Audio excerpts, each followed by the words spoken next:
जय श्री कृष्ण भक्तजनों, आप सभी का स्वागत है मेरे YouTube चैनल जय सनातन धर्म में। भक्तजनों, श्रीमद् भगवद गीता के 10वें अध्याय का नाम विभूति योग है।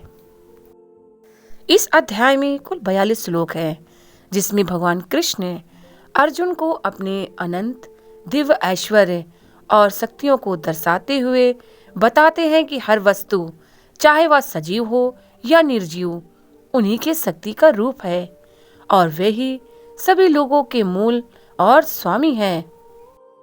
भक्तजनों, यह अध्याय इस बात पर केंद्रित है कि सभी प्राणी और सब प्रकार के गुण भगवान से ही उत्पन्न होते हैं और भक्त को उनकी दिव्यता को पहचानना चाहिए। भगवान कृष्ण बताते हैं कि सभी जीव और सभी देवता उनकी ही विभिन्न परिस्थितियां हैं। सभी गुण जैसे बुद्धि, ज्ञान, सत्य, निर्भयता और अहिंसा कृष्ण द्वारा ही निर्मित है। भगवान कृष्ण कहते हैं कि जो भक्त प्रेम पूर्वक भक्ति करते हैं वे कृष्ण के ऐश्वर्य पर विश्वास करते हैं और उनके विचारों में रम जाते हैं। अंत में यह अध्याय हमें सिखाता है कि कैसे भगवान के प्रति पूर्ण समर्पण और भक्ति के माध्यम से सभी प्रकार के भ्रम और अज्ञानता को दूर किया जा सकता है। इस अध्याय में अर्जुन ये समझता है कि कृष्ण ही परम सत्य और आदि पुरुष हैं और अब वह ही उनकी व्यापकता को अनुभव करना चाहता है। तो आइए भक्तजनों, विस्तार से जानते हैं श्रीमद् भगवद गीता के 10वें अध्याय को। भगवान कृष्ण अर्जुन से कहते हैं, हे महाभाव, मेरे परम रहस्य और प्रभाव युक्त वचन को सुनो, जिसे मैं तुझ अतिशय प्रेम रखने वाली के लिए हित की इच्छा से कहूँगा। मेरी उत्पत्ति को अर्थात लीला से प्रकट होने को न देवता लोग जानते हैं और न महर्षि जन ही जानते हैं, क्योंकि मैं सब प्रकार से देवताओं का और महर्षियों का भी आदि कारण हूँ।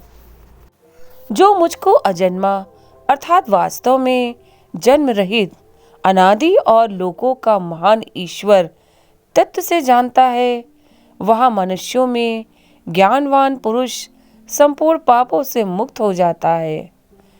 निश्चय करने की शक्ति, यथार्थ ज्ञान, असमूढ़ता, क्षमा, सत्य, इंद्रियों का वश में करना, मन का निग्रह तथा सुख दुख, उत्पत्ति, प्रलय और भय अभय तथा अहिंसा, समता, संतोष, तप, दान, कीर्ति और उपकीर्ति, ऐसे ये प्राणियों के नाना प्रकार के भाव मुझसे ही होते हैं।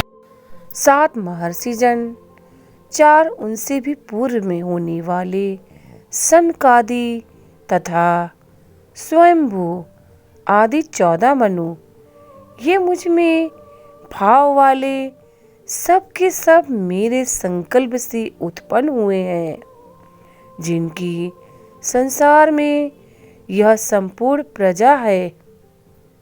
जो पुरुष मेरी इस परम ऐश्वर्य विभूति को और योग शक्ति को तत्व से जानता है, वह निश्चल भक्ति योग से युक्त हो जाता है।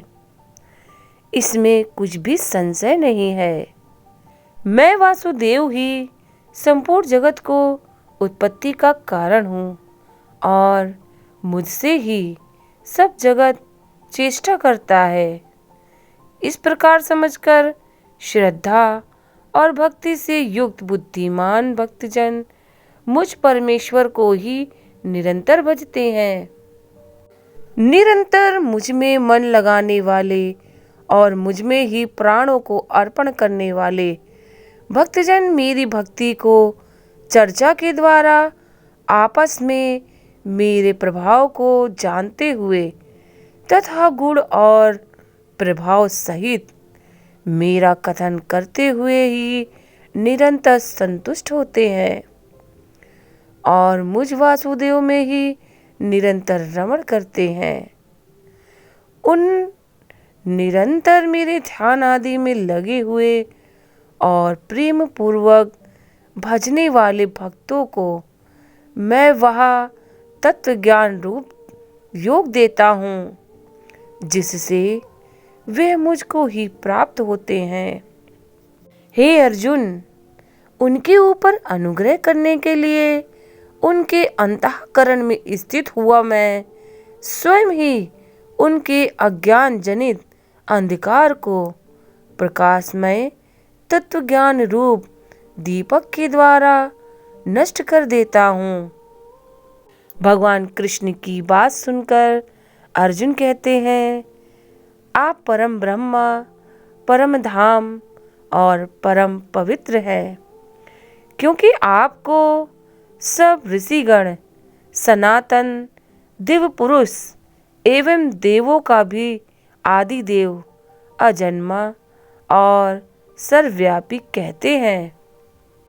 वैसे ही देवर्षि नारद, असित और देवल ऋषि तथा महर्षि व्यास भी कहते हैं, और आप भी मेरे प्रति कहते हैं। हे केशव, जो कुछ भी मेरे प्रति आप कहते हैं, इस सब को मैं सत्य मानता हूँ। हे भगवान, आपके लीलामय स्वरूप को ना तो दानव जानते हैं और ना देवता ही।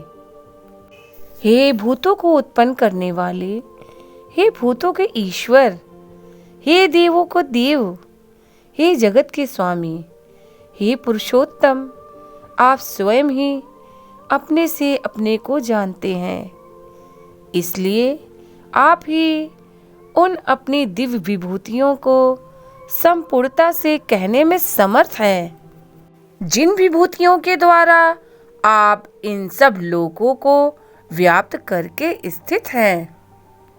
हे योगेश्वर, मैं किस प्रकार निरंतर चिंतन करता हुआ आपको जानूं, और हे भगवान, आप किन किन भावों में मेरे द्वारा चिंतन करने योग्य हैं।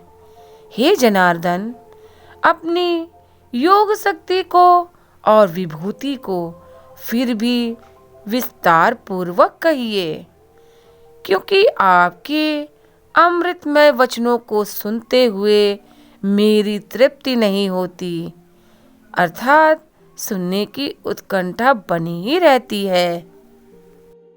भगवान कृष्ण कहते हैं, हे कुरुश्रेष्ठ, अब मैं जो मेरी दिव्य विभूतियां हैं उनको तेरे लिए प्रधानता से कहूँगा, क्योंकि मेरे विस्तार का अंत नहीं है।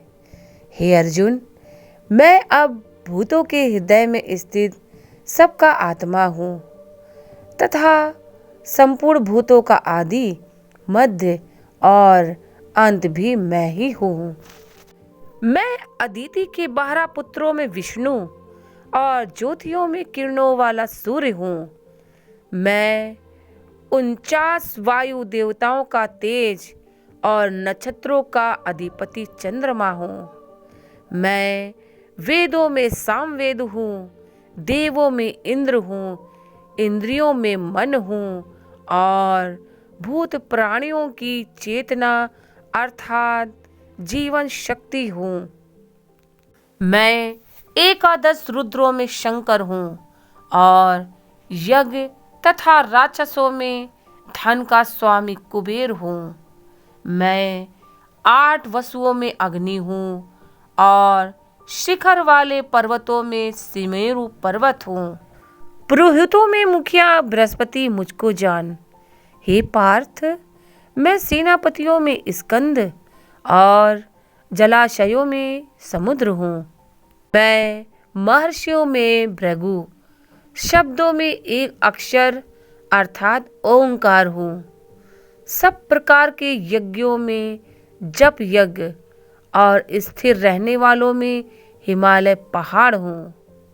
मैं सब वृक्षों में पीपल का वृक्ष, देवर्षियों में नारद मुनि, गंधर्वों में चित्ररथ और सिद्धों में कपिल मुनि हूँ। घोड़ों में अमृत के साथ उत्पन्न होने वाला उच्च श्रवण नामक घोड़ा, श्रेष्ठ हाथियों में एरावत नामक हाथी और मनुष्यों में राजा मुझको जान। मैं शास्त्रों में वज्र और गौओं में कामधेनु हूँ। शास्त्रों युक्त रीति से संतान की उत्पत्ति का हेतु कामदेव हूँ और सर्पों में सर्पराज वासुकी हूँ।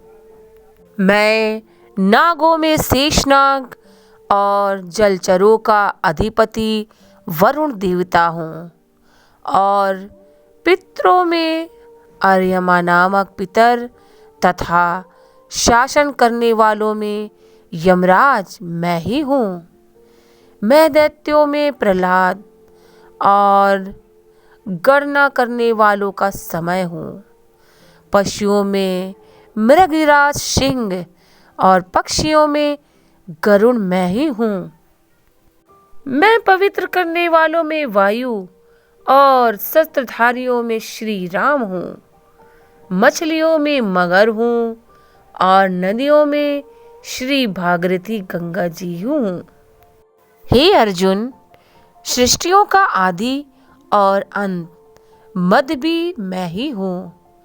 मैं विद्याओं में अध्यात्म विद्या अर्थात ब्रह्म विद्या और परस्पर विवाद करने वालों का तत्व निर्णय के लिए किया जाने वाला वाद हूँ। मैं अक्षरों में आकार और समासों में द्वंद्व नामक समास हूँ।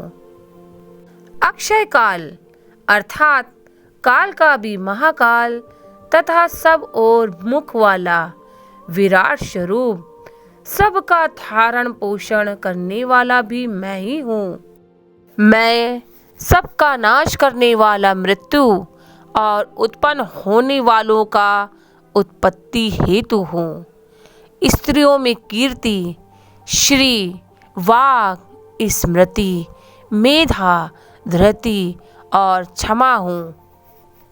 गायन करने योग्य श्रुतियों में वृत साम और छंदों में गायत्री छंद हूँ। महीनों में मार्गशीर्ष और ऋतुओं में बसंत मैं ही हूँ। मैं छल करने वालों में जुआ और प्रभावशाली पुरुषों का प्रभाव हूँ। मैं जीतने वालों का विजय हूँ, निश्चय करने वालों का निश्चय और सात्विक पुरुषों का सात्विक स्वभाव हूँ। वृष्णिवंशियों में वासुदेव अर्थात मैं स्वयं तेरा सखा। पांडवों में धनंजय अर्थात तू। मुनियों में वेद व्यास और कवियों में शुक्राचार्य कवि भी मैं ही हूँ। मैं दमन करने वालों का दंड अर्थात दमन करने की शक्ति हूँ। जीतने की इच्छा वालों की नीति हूँ। गुप्त रखने योग भावों का रक्षक मान हूँ और ज्ञान वालों का तत्व ज्ञान मैं ही हूँ। और हे अर्जुन, जो सब भूतों की उत्पत्ति का कारण है वह भी मैं ही हूँ, क्योंकि ऐसा चर और अचर कोई भी भूत नहीं है जो मुझसे रहित हो। हे परंतप, मेरी दिव्य विभूतियों का अंत नहीं है। मैंने अपनी विभूतियों का यह विस्तार तो तेरे लिए एक देश से अर्थात संक्षेप से कहा है। और इस अध्याय के अंतिम श्लोक में भगवान कृष्ण कहते हैं, जो जो भी विभूति युक्त अर्थात ऐश्वर्य युक्त, कांति युक्त और शक्ति युक्त वस्तु है, उसको तू मेरे तेज के अंश की ही अभिव्यक्ति जान। अथवा हे अर्जुन, इस बहुत जानने से तेरा क्या प्रयोजन है? मैं इस संपूर्ण जगत की अपनी योग शक्तियों के एक अंश मात्र से धारण करके स्थित हूँ। भक्तजनों, श्रीमद् भगवद गीता के 10वें अध्याय का यहीं पर समापन होता है। भगवान कृष्ण सदैव आपका मार्गदर्शन करते रहें। तो मिलती हूँ भगवद गीता के अगले अध्याय में। जाने से पहले कमेंट में जय श्री कृष्ण लिखना ना भूलें। वीडियो पसंद आई हो तो लाइक करें और चैनल को सब्सक्राइब करें। जय श्री कृष्ण।